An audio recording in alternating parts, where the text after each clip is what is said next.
Omukulu wa Kagoma otutima yetu sana Kagoma akamanyi akakireka Farmers Group akagoma tweyazika chimala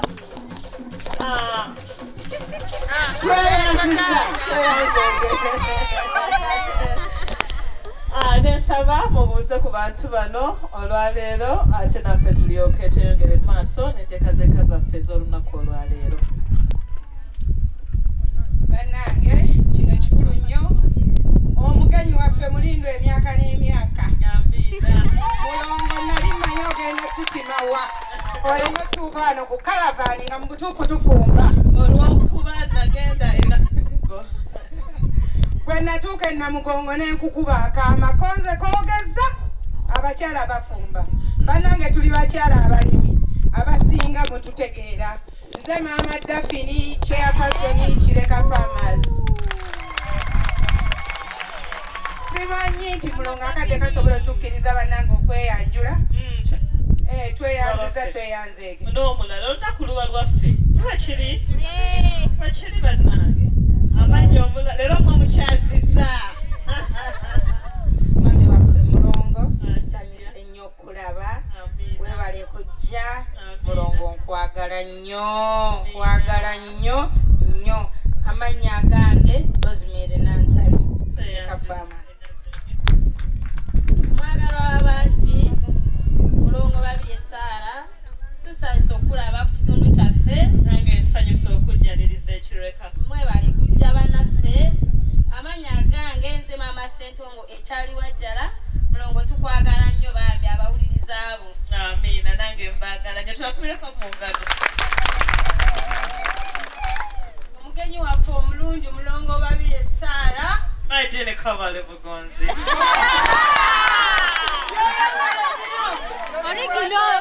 Omulungi wa Antoni.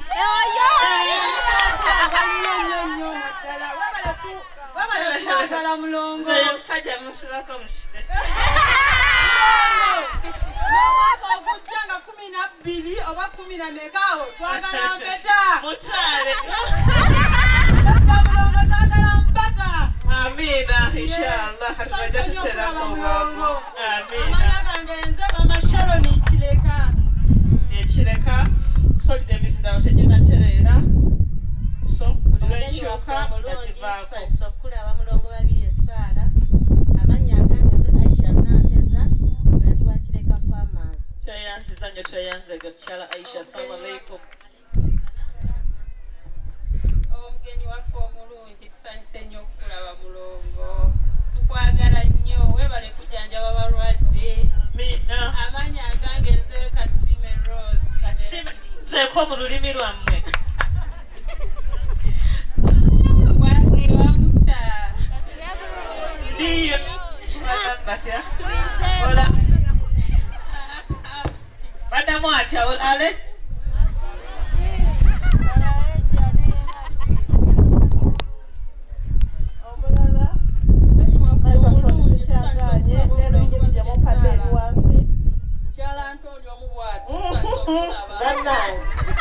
Samufeeko omusajja mumutwale mubawadde.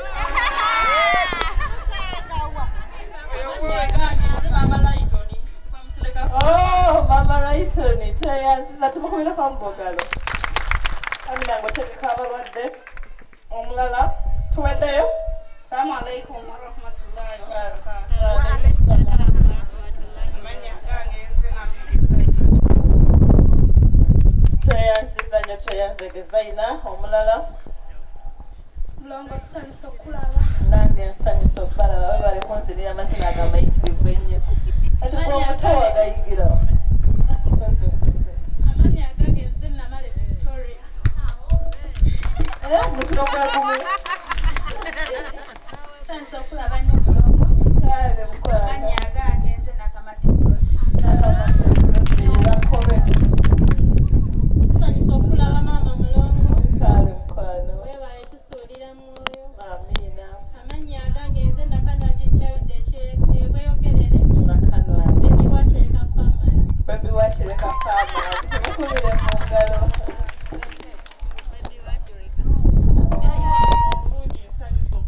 Nange nsanyusa okubasanga.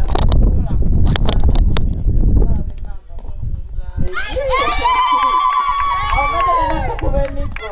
Gamba kale nsanyusa okulaba maama. Kwazi bwemugamba maama ab'e Kampala. Nsanyusa okulaba maama. Kale muwala.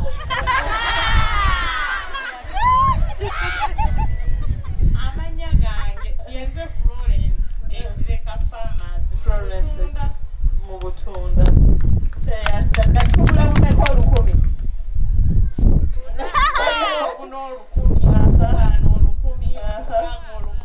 Olina bwewaleseeyo wadde mukono ogyo ojagenda ondeterebwa 5,000 naye njagala kubona agala kumusatu bagenda kukwata kusaya ngakaki mu mushalo nomweyo 5,000 tuzomutunda mwe 5,000 tonyongeza nguzaga bwoguza abalala. Tusanyusa okulaba maama waffe mukwano gwaffe Tereza Beera. Maama Tereza weebale kujjanjaba. Tukwebaza ate twebaza Mukama tiyakuwa amazika mangi. Naye nakuba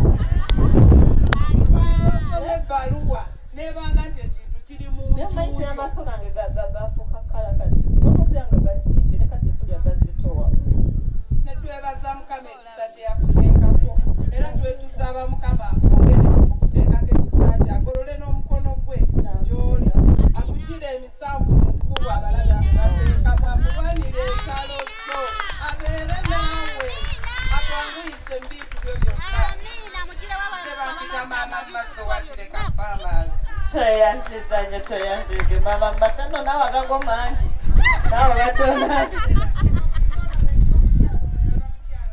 mama toyanziza munaye kati pogo yanja mugendereranga kale tusaba twakubire mugalo nga batusiibula toyanziza enteekateeka zaffe toyanziza nga bulijjo bwembeera ku kitundu gurupu y'ekitundu ekyo nga butuusiza okulaba abantu bwe mba mulina kye muŋŋamba muba muyitawo obuyisiko obe nga tolina nnamba n'osembera n'ombuulira ky'oba okoze.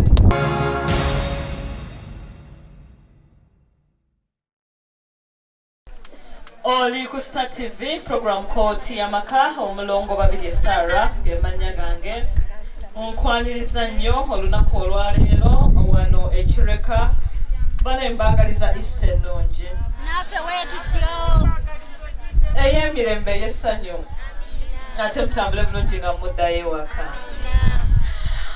Tugenda kutambula ffenna olwaleero luno tuli Kireka nyongera okusaasira mikwano gyange abalina obuzibu obuteebereka abali wano saasira mikwano gyange abatasobodde kujja naye nga gye muli eyo naye ng'olemeddwa lwa ssente n'ensaasira mukwano gwange ng'olemeddwa okujja olw'ebizibu by'ensi eno ebitakoma luliba olunaku olulala inshallah. Bwali wano kwagaliza birungi byereere naye nga nsaba umbrella zibeere wansi. Twabadde tutadde tenti wano naye bwe twatadde wano ng'ab'emabega baba tebakola ki? Ebintu ebyo bitutawaanya nnyo. Banjagala nnyo batera mu tenti wonna. Naye gy'okoma okujjuza tenti. Abadde kati ne wano osaanira okukola ki? Nsanze temuba. Tujja kutambulirayo mpola kasita enkuba nasingise musoke ku makya n'aginywa. Mwamulabye?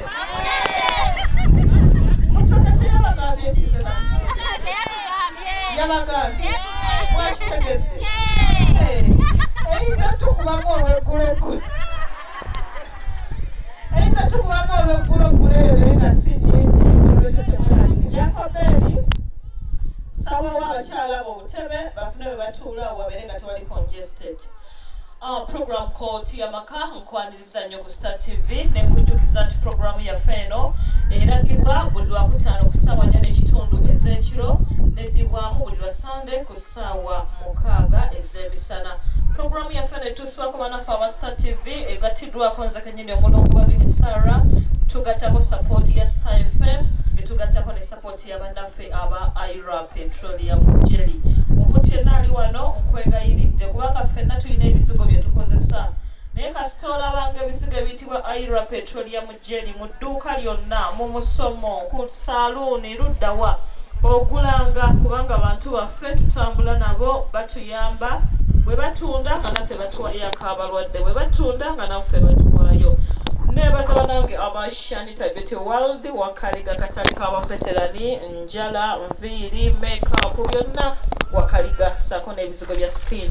Nebaza n'emikwano gyange team diehard zetali eri wabula yaffe bagiyita Kkooti YAMAKA tetutudde tuwalika ku mikono tuloba meka nza talina t-shirt eno yaffe basaliwa Kkooti YAMAKA netutudde tuwalika emikono olwaganda batawanise. Kkooti YAMAKA netutudde tuwalika emikono waliwo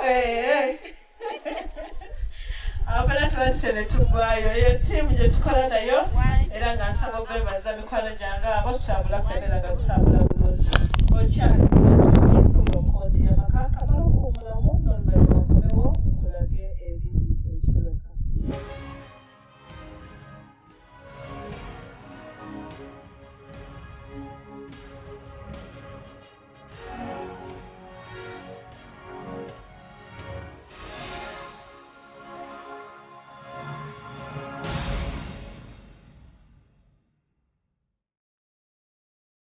Oli ku Star TV program Kkooti YAMAKA Mulongo Babirye Sarah ngemanya gange. Tuli Kireka olwaleero olunaku lwa Easther bagita Calvin Parking e Kireka. Tulina omugenyi waffe olwaleero bamasanyusa okulaba. Njogera nnyo otutawulire twakye tugenda kukola. Nsaba abajjali n'enkuba temuddamu ddikozesa lino. Amanya go gwani? Namutebi tutwalire ku salaamu.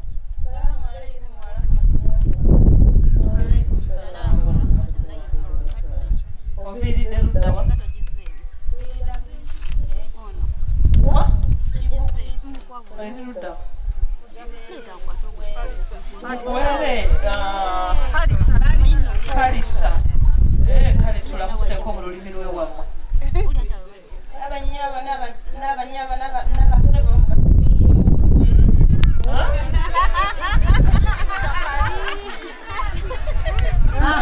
Aya. Yogero twebaza emirimu ebikyo tuwulise nagwe ku lulimi lwammwe. abanyaba n'abasebo basigire mu bwere nti kwezeeyo bakwiza Mbasigiye. bakulidde Mbasigiye akyogedde. Kitegeeza ki? Kale kitegeeza kyogedde bulungi. Ebirala.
Amana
kati YAMAKA Mulongo Babirye Sarah ge banyagange ate ensonga zo tuzigatte ebbiri n'omukyala gwe bangambye ow'olubuto lwamusibirako ate yangambye era twanywa lukuba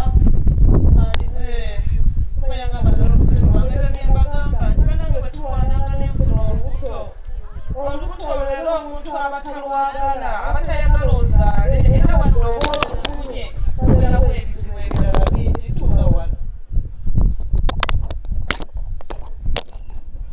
era n'akanyiriro tekakyali ng'ate waliwo waluyina wali musanyufu nnyo ng'ontwalanga Katonda okaaba amanya kuba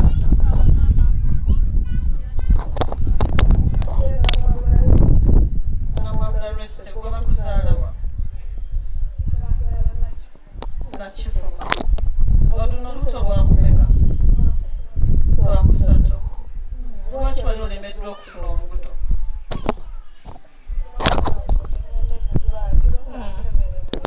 njongeza ku ddoboozi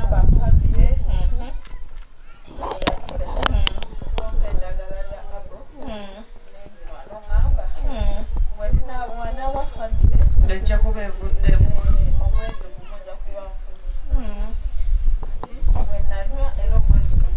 ofunirawo olubuto kikazi ogamba ki wetaaga nambeemu yennani nambeemu tojja kubeera nambeemu ojja kuba namba 2 nambeemu ojja kukyalo yalina enkofiira walaba abayiseeko temugamba nti abayiseeko mwena ajja bayitako mulabe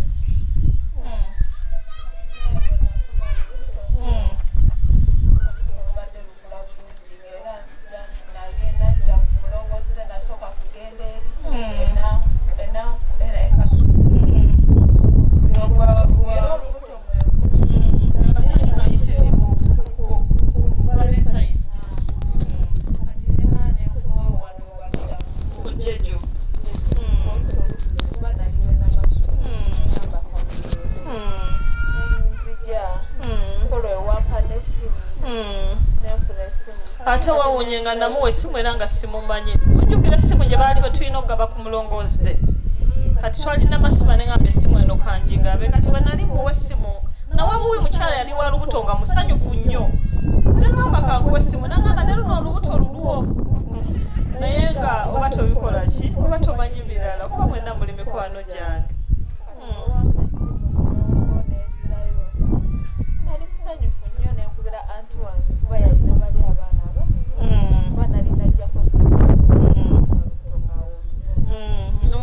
abasinonya mulinga abagamba nze nzibafunisa bananga enfuna omuntu yenna nezifuna mukazi ayagala lubuto ate aba alwagala awo saawa eyo mwetemubategeera mama nze nalinganyo ddukuwa omukazi nga yasawo nga ayagala lubuto ogamba bamugambye afuluma nalwekireka ate bakansolinga nnyo abakyala banoonya abaana mutambule nga mpola kino kiri jeno omubiri gwaffe gwennyini bwe gubaamu stress kubanga onoonya omwana ng'omukyala era homoni zaffe ziba tezikola ki then gy'otambulira ng'onoonya abaana wadde dokita muzungu mwegendereze nnyo wadde dokita muganda mwegendereze nnyo wadde sheehi mukoze tiyeki mwegendereze nnyo awo ebisingawo ndowooza mubimanyi kakati bw'ova wenaddayo eka nenkubira anti wange omwami nemugamba osooka olwo yali aŋŋaanye n'okujja n'amala n'andeka n'enzija kuba yangamba buli kaseera onaaba ogenda wa Mulongo nemugamba akaŋŋende naawe n'andeka n'enzija wenaddayo n'essimu naye yasanyuka kati nga mbeerawo awo Mulongo nagenda ng'okunyendagala wegazimba wenaddayo ne baŋŋamba nina okukola sikani endala balabe obuzito bw'omwana Mulongo olwazzeeyo ennaku ze zabadde zemmanyi zogenda okusumulukiramu engenda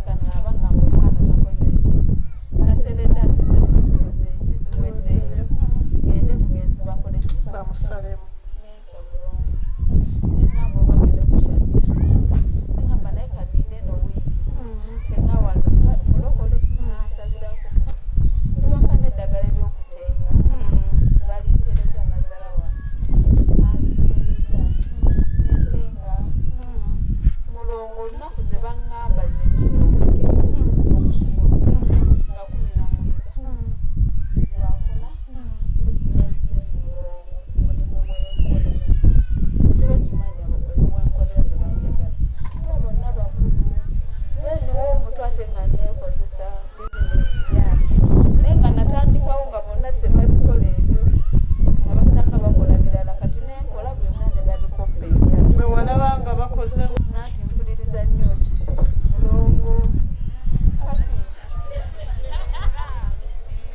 kati anekanga pusi nenyimuka bwenti nga pusi katokaliwa mu magulu mwennyini ne bakagoba paka mu kkubo ne kakomawo wenkolera wennyini ne kabeeraawo musigiri kati nali wayiseewo ebbanga era ne kadda mulongo mu magulu era nga kato mulongo natya neneekanga nenkubira maama nangamba funa eddagala bwekiti ne bwekiti bali nabiko mulongo nenaaba nemutima gweguba nengamubagenda ogamba omukyala bannange omukyala wange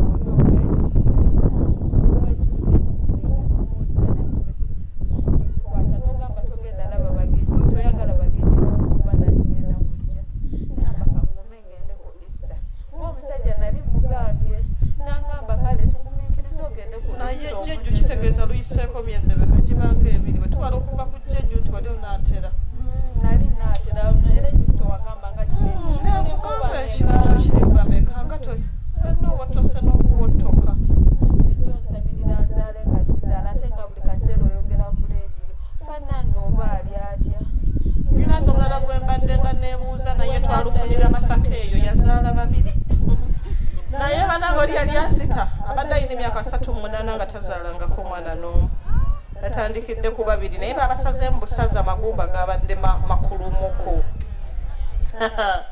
naye baŋŋambye atuula mu ennyumba ye yattaka bulungi enkumbi ye yabadde maama yabadde taata mufaliso yagutadde mu ddiiro kati gezo okoko n'ogamba abeeno tayitaba ayagala ogambe Naalongo ayitaba kakati gwegeza oyingire oleme naye abaana ane mwana nga gwegamba gaitibwa kulika obo abaana baŋŋambye kuba bukubisimu omugambe yeebakeko ategere nti omuntu bwazaala akola ki yeebakako n'awummula naye abaana bagenda musuula eddalu yakasumagera n'akaba neteno teri akwatako yakagiramu bwati oba basoba kato balenzi bombi nagira teri amanyi kukwata mwana mu nsi okuggyako ye fenna abazaala-zaalako tewali amanyi kukola ki kwata baganda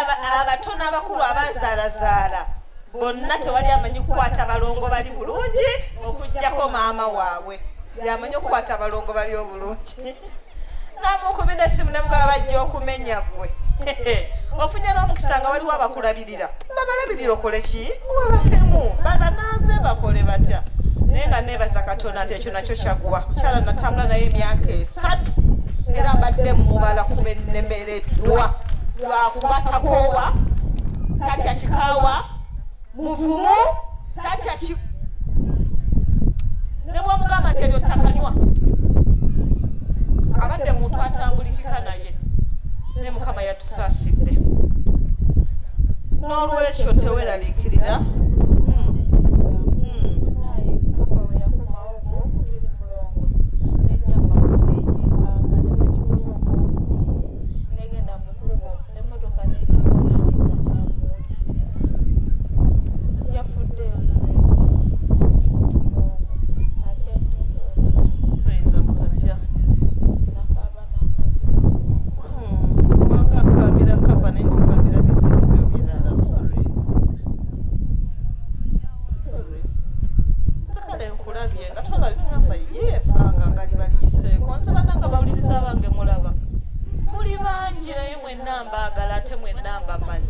tosobola kutambula nange emirundi 2 ne sikulamba kati abantu babusonju bwe nabayita ku radio mukazi nga tunagenda ku mpewo yambuuzizza naye mulongo ku tiimu zonna lwaki wayise ffe ne mugamba mwe temuli tiimu yange lwaki wadde yagala mpite tiimu endala kagamba bakyewuunyiza nga tebayinza nakulowooza nti mbeera eno nembakola ki nembalowoozaako abali awo mujeebale Naye mwebale kusasula. Mwabakulu temuvaawo naye oli omutaaveewo. Mwabakulu tewali mutawaana eddala ate mwalireesa ate nnakola ki? Naye omutaagende. Mwabakulu bwe mba mwagala muyingire. Ankakimu omukyalo yasibye enviiri n'omukyalo oli mbateekemu sitampu ssente enjazibawa mbawe n'akatebe wali kamukamu. Mujje mwetoolole eno ku mulyango. Temufaayo kubanga oba olaga nti Mulongo omwagala naye ssente zikoze eki? Ziganye mwetooloole eri eddaala muliseeyo. Ate n'abalala bajja ddirinnyirako. Ono alinnyeyo waggulu paka ddi. Ankakimu mubeetegereza omu asibye enviiri omulala alina obugundi buto. Kapa n'egwa eri n'efa.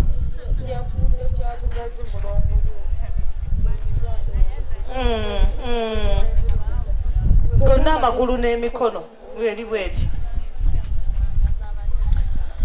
Kale kakati nabagambye nti ebizibu byange by'ekkooti y'amaka ebirala byonna neerwanako naye leero nabagambye mundettereyo obuyambi. Buno obulwadde bwono sinda na kutuula mbu mmale kulinda genda eri agenda kuzaala temweraliikirira.